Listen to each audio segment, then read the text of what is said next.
Rivoluzione nel trasporto pubblico locale, che parte proprio dal Veneto. Basterà scaricare una semplice app per avere a portata di smartphone tutti i mezzi e pianificare i propri viaggi. Da A a B, da un punto A a un punto B di qualsiasi parte del Veneto ma dal mondo, puoi andare ad attivare un unico biglietto su qualsiasi mezzo di trasporto, la gomma, la navigazione e per alcuni tratti quello ferroviario. Auspichiamo che con la Regione Veneto di mettere assieme questa applicazione per arrivare anche al trasporto ferroviario completo e quindi avremo il biglietto unico. Da oggi comunque si parte, il Veneto è il primo ad avere un'applicazione così modulare che può viaggiare su tutti quanti i mezzi di trasporto. Dopo anni di sperimentazione, la app presentata a Cafarsetti alla presenza del sindaco, dell'assessore regionale ai trasporti e delle varie parti coinvolte, raggrupperà le aziende di trasporto locale per l'emissione unificata dei biglietti di viaggio. L'obiettivo nostro è quello di arrivare al biglietto unico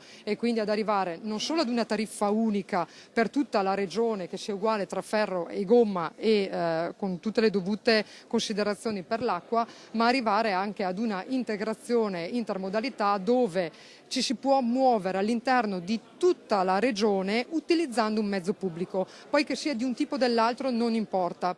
L'app è scaricabile gratuitamente, è multilingue e quindi funziona in ogni parte del mondo. È di facilissimo utilizzo e basta impostare il punto di partenza, la via di partenza di quella città a un'altra via di partenza e avrai tutta quanta la tratta di percorrenza con i tempi di snodo tra un mezzo e un altro senza dover pensare a quale mezzo prendere, con quali orari. Hai tutto quanto, hai anche le piccole tratte a cammino se da un punto a un altro punto dove c'è la fermata di un autobus anziché quella del Vaporetto di Venezia. Hai quanti minuti, poi devi percorrere a piedi per andare a prendere quel mezzo lì e hai tutti quanti gli orari.